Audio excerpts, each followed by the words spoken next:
ሰላም ጤና ይስጥልኝ እንደምናላችሁ የተወደዳችሁና የተከበራችሁ አድማጮቻችን፣ ይህ አዲስ ኢንሳይደር ነው። ለሰዓቱ መደመጥ የሚገባቸውን ሰበር ወቅታዊ መረጃዎች አዘጋጅተን እነሆ ሰዓታችን ጠብቀን መጣን። በቅድሚያ አበይት መረጃዎቹን እናስቀድም።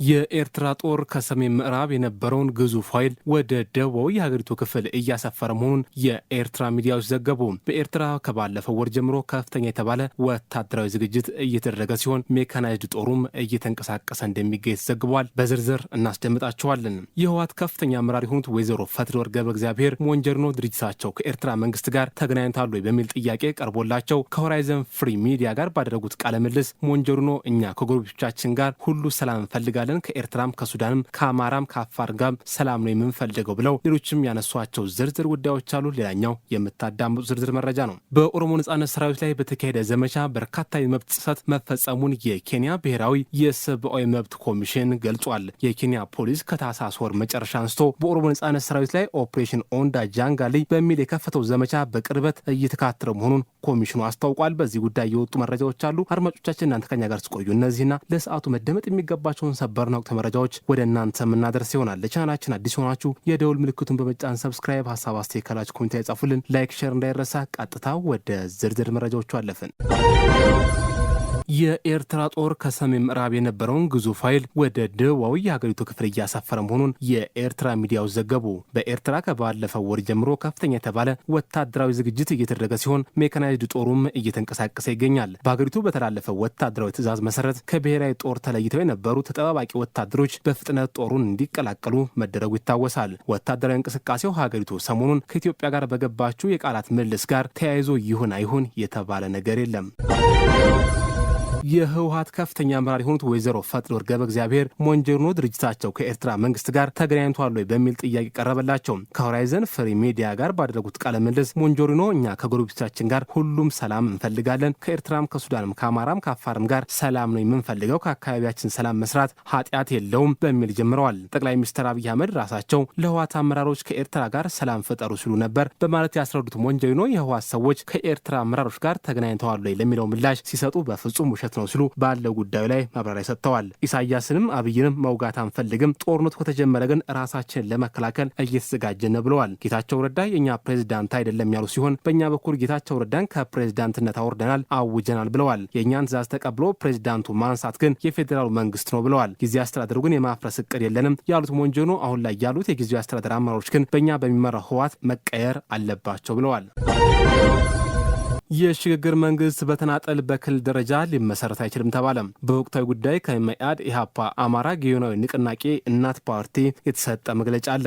ሀገራችን የገባችበት ፖለቲካዊና ኢኮኖሚያዊ ምስቅልቅል ወደ ሀገራዊ ቀውስ እያደገ ባለበትና ከዚህም ለመውጣት አገር አድን ርብርብ በሚያስፈልግበት በአሁኑ ወቅት ከሰሞኑ የኦሮሞ ፌዴራሊስት ኮንግረስ የኦሮሞ ነጻነት ግንባር የደረሱበት ስምምነት በአመዛኙ እሳት ላይ ቤንዚን እንደ ማርከፍከፍ የሚቆጠርና ቀን አይቶ የመጣል አዝማሚያ ያለ ሆኖ አግኝተነዋል ብሏል። በመግለጫቸው ስምምነት ተደርሶባቸዋል ተብለው ከተነሱትና በአቋም መግለጫ መልክ ከወጡት ጉዳዮች ዋና ዋናዎቹ በኦሮሚያ ክልል የሽግግር መንግስት ማቋቋም፣ አዲስ አበባን ወደ ኦሮሚያ ማጠቃለል፣ መተከል፣ ወሎ፣ ድሬዳዋ፣ ሞያሌ፣ ሐረር የኦሮሚያ ክልል አዋሳኝ ከሆኑ ክልሎች ወደ ኦሮሚያ ማካተት፣ በክልሉ ውስጥ የሚደረጉ እንቅስቃሴዎችን በገዳ ስርዓት እንደሚተገብሩ፣ የኦሮሞ ነጻነት ሰራዊት የሽግግር መንግስቱ ሰራዊት ማድረግና የኦሮሚያን ዳር ድንበር እንዲያስከብርና በክልሉ ሰላም እንዲሰፍን ማስቻል የሚሉት ዋነኞቹ ናቸው። እኛ የተባበሩ ፓርቲዎች በኦሮሚያ ክልል ብቻ አይደለም በመላ ሀገሪቱ ሰላም እንዲሰፍን ለዚህም ግንባር ቀደም ሚና እንዲጫወት መንግስትን ያለ መታከስ ስንወተውት ቆይተናል ብለዋል። በመግለጫቸው አሁንም ሰላም በሀገራችን እንዲሰፍን ሁላችንም በጋራ መታገል ያለብን ወቅት ነው እንላለን ያሉት በመግለጫቸው ላለፉት 6 ዓመታት የመከራ ህይወት እየገፋ ለሚገኘው የኢትዮጵያ ህዝብ የሚቻለው ሁሉ በማድረግ በጋራ ታግለን የሚናፍቀውን ሰላም እውን ማድረግ ይጠበቅበናል እንጂ በተናጠል ያውም በክልል ደረጃ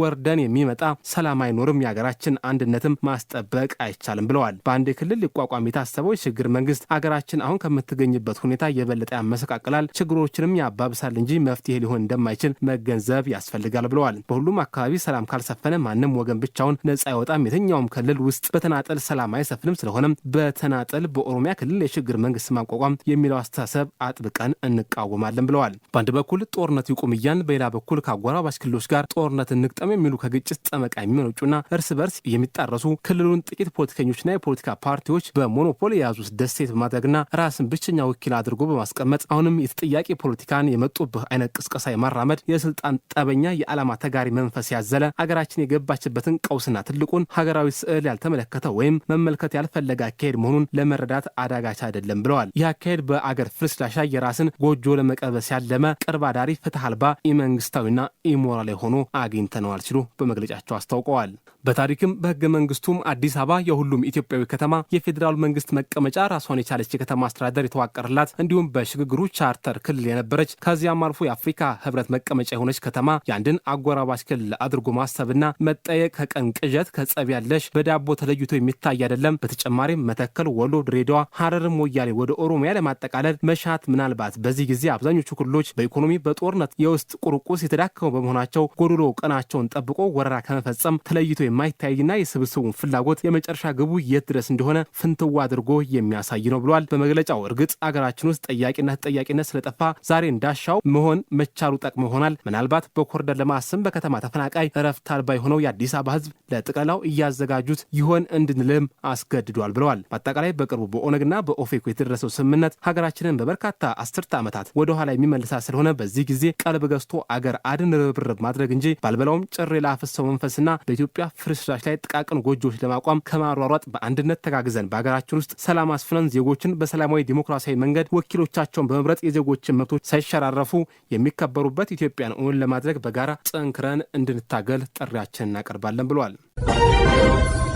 በኦሮሞ ነጻነት ሰራዊት ላይ በተካሄደው ዘመቻ በርካታ የመብት ጥሰት መፈጸሙን የኬንያ ብሔራዊ የሰብአዊ መብት ኮሚሽን አስታወቀ። የኬንያ ፖሊስ ከታህሳስ ወር መጨረሻ አንስቶ በኦሮሞ ነጻነት ሰራዊት ላይ ኦፕሬሽን ኦንዳ ጃንግሌ በሚል የከፈተውን ዘመቻ በቅርበት እየተከታተለ መሆኑን ኮሚሽኑ አስታውቋል። በመርሳቤትና ኤሶሎ ካውንቲዎች ውስጥ ይህ ዘመቻ የተጀመረው የኦነግ ታጣቂዎችን ምሽግ ለማፍረስ በሚል መሆኑን ያወሳው ኮሚሽኑ ለደህንነት ስጋት የሆኑ ችግሮችን ለመቅረብ መሞከርና የህዝብን ደህንነት ማስከበሩ ጥሩ እርምጃ መሆኑን ገልጿል። ይሁን እንጂ በዚህ ዘመቻ ወቅት የፖሊስ አካላት ግድያ፣ እገታ፣ የዘፈቀደ እስርና ሌሎችም የሰብአዊ መብት ጥሰቶች መፈጸማቸውን አስረድቷል። ለምሳሌም የካቲት 17 ቀን ፖሊሶች በአንድ ባጃጅ ላይ በከፈቱ ተኩስ አሽከርካሪው ሲቆስል ሌላ ተሳፋሪ ደግሞ መግደላቸውን ጠቅሰዋል።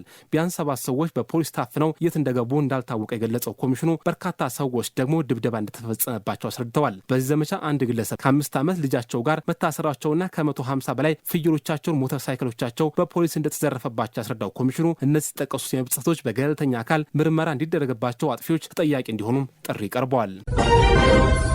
ኢትዮጵያ በአልሸባብ ኢላማዎች ላይ የፈጸመችው የአየር ጥቃት በሶማሊያ እውቅና ነው ስትል ሀገሪቱ ተናገረች። የኢትዮጵያ አየር ኃይል በሶማሊያ መካከለኛው ሸበሌ ክልል በአልሸባብ ታጣቂዎች ላይ ኢላማ ያደረገ የአየር ጥቃት ማካሄዱን የሶማሊያ የመከላከያ ሚኒስተር በዛሬው ዕለት አረጋግጧል። የሀገሪቱ የመከላከያ ሚኒስተር አብዱልቃድር መሐመድ ኑር እንደገለጹት የኢትዮጵያ ኃይል በአልሸባብ ምሽግ ላይ የሚሳኤል ጥቃት የፈጸመው ከሶማሊያ ፌዴራል መንግስት ጋር በመተባበር ነው ብሏል። ያለ መንግስት እውቅና በሶማሊያ ምንም አይነት የአየር ጥቃት ሊፈጸም አይችልም ያሉት። ይሁንና በኦፕሬሽኑ ስለደረሰው ሞት ወይም ጉዳት ዝርዝር መረጃ ከመስጠት ተቆጥበዋል። ሚኒስትሩ የአንካራው ስምምነት በአልሸባብ ላይ ለሚወሰዱ የጋራ ጥረቶች ማዕቀፍ መሆኑን በመጥቀስ የሶማሊያና የኢትዮጵያ የጸጥታ ትብብር እየጨመረ መምጣቱን ገልጸዋል። የኢትዮጵያ አየር ኃይል ሰሞኑን የአልሸባብ ወታደራዊ ይዞታ መደብደቡን የሶማሊያን ጋርዲያን መዘገቡ የሚታወስ ነው።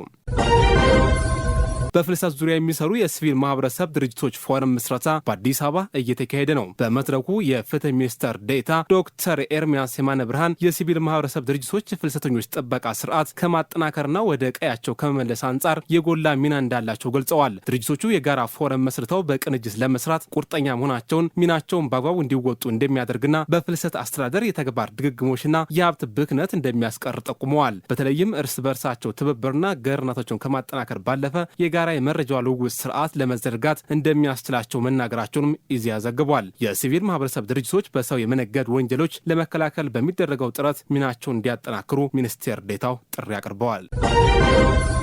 የተከበራችሁና የተወደዳችሁ አድማጮቻችን ለሰዓቱ መደመጥ የሚገባቸው ወቅታዊ መረጃዎችን ወደ እናንተ አደረስን። ለቻናላችን አዲስ ሆናችሁ የደወል ምልክቱን በመጫን ሰብስክራይብ፣ ሀሳብ አስተያየት ካላችሁ ኮሜንት ጻፉልን። ላይክ፣ ሼር እንዳይረሳ። መልካም ቀን ለውድ ኢትዮጵያውያን ተመኘን።